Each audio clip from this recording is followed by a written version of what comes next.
अगर IPMAT tough लग रहा है या नहीं निकल रहा है तो गेम ओवर नहीं है, गेम चेंज कर सकते हो।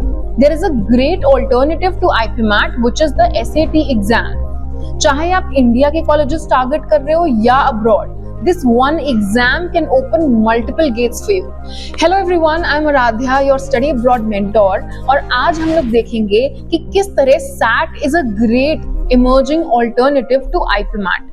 Now IPMAT is a very prestigious exam जो आपके लिए various IIMs के UG programs के दरवाजे खोलता है, लेकिन IPMAT में seats limited हैं, competition high है and acceptance सिर्फ इंडिया तक limited है। Whereas the SAT exam is very similar to IPMAT in many aspects, but it opens doors for you in India as well as abroad. It is a very smart backup plan for you. So आइए, let's dive in and let's explore. आज हम cover करेंगे A. Syllabus similarities between IPMAT and SAT. B. Major differences दोनों exams के बीच. C. कौन से colleges में SAT and IPMAT accept होते हैं. And lastly, which one should you choose? How do you decide? And if you stay with me till the end, I have a bonus for you. This one IIM which accepts the SAT for admission to its UG program. So let's start. Syllabus overlap. There are a lot of similarities between IPMAT and SAT syllabus. Maths में algebra, arithmetic, geometry same है. English में reading comprehension, inference, vocabulary, grammar same है. Around 70% of the syllabus is same in IPMAT and SAT. Just that the type of questions asked is different. The format of the paper is very different. So आपको जरूरत होगी ढेर सारे mocks practice करने की so that you get used to the kind of questions that are asked in SAT. Key differences between IPMAT and SAT. पहले बात करते हैं पर्पस की। तो जो IPMAT का एग्जाम है उसका पर्पस होता है IIMs के UG प्रोग्राम्स में एंट्री लेना, एंड जो SAT एग्जाम है वो आपके लिए global as well as Indian universities में एप्लीकेबल होता है at a UG level. IPMAT is accepted by a few IIMs, NALSAR, IIFT, whereas SAT is accepted by around 5,000 universities worldwide. Sections. IPMAT में sections आते हैं quant, verbal and logical reasoning, whereas SAT में sections आते हैं math and reading and writing. Difficulty. IPMAT is considered to be a little advanced as far as the math portion is concerned, the quant portion is concerned, and वो थोड़ा quant heavy paper भी होता है. Whereas जो SAT का exam होता है उसमें जो maths आती है that's very conceptual. English आपकी बहुत अच्छी होनी चाहिए. English का पार्ट वहां पे थोड़ा ज्यादा heavy हो जाता है. Then coming to the validity of the exam. IPMAT is valid for 1 year. The score is valid for 1 year. Whereas your SAT scores are valid for 5 years. अब हम आते हैं कॉलेजेस एंड फी स्ट्रक्चर पे.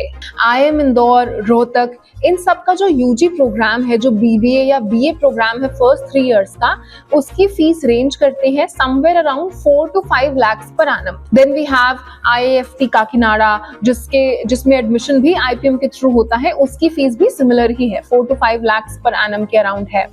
सिर्फ एक college ऐसा है नालसार जो IPM कराता है जिसकी फीस काफी कम है in comparison to these colleges. उसमें आपका पूरा IPM प्रोग्राम, इनफैक्ट बात करूं अगर मैं UG वाले पोर्शन की, तो जो पहले 3 साल का प्रोग्राम है वो पूरा प्रोग्राम आपका 4 to 5 लाख रुपीस में हो जाएगा. अब हम बात करते हैं SAT accepting colleges in India.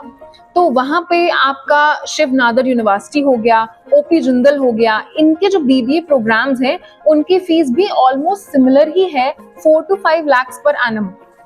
But there is Ashoka University which is a bit on the higher side. 11-12 lakh रुपए लग जाता है एक साल का if you pursue business UG programs through Ashoka University. And अगर आप SAT के थ्रू बाहर जाना चाहते हैं then depending upon the country आपकी एक साल की tuition fees can vary somewhere around 5 lakh to 40 lakh rupees. But SAT के थ्रू स्कॉलरशिप्स मिलने का चांस बढ़ जाता है. You can always apply for university scholarships और थर्ड पार्टी स्कॉलरशिप्स एंड अपने SAT स्कोर के बेसिस पे आप स्कॉलरशिप्स अवेल कर सकते हो. Now the elephant in the room, क्या चूज करें, IPMAT या SAT? तो दोनों ही टेस्ट बढ़िया हैं, दोनों के अपने एडवांटेजेस हैं। आप आईपीमैट तब चूज करो जब आपको आईआईएम्स में डायरेक्ट एंट्री चाहिए क्लास 12 के बाद and you are focused on studying in India. For example, जब मैंने अपनी आईपीमैट की जर्नी तय करी थी and I chose to go to IIM Indore, at that time I was very clear that this was the programme I wanted to study and I was very focused on staying in India itself. Now coming to SAT, if you want this flexibility, अगर आप चाहते हो आपके पास option रहे India as well as abroad को explore करने का, then SAT is the exam you can look at. Also, SAT is something you can look at if you are aiming for scholarships, because बहुत सारी scholarships हैं जो आपको आपके SAT score के basis पे मिल जाती हैं. So that is how you decide, IPMAT or SAT. Now, coming to the bonus point. As promised, there is one IIM in India which accepts your SAT scores for its admission, and that is IIM Kozhikode. Unlike other IIMs, it doesn't accept IPMAT scores for admission to its UG program. ये आपके SAT, ACT या even JEE scores को accept करता है.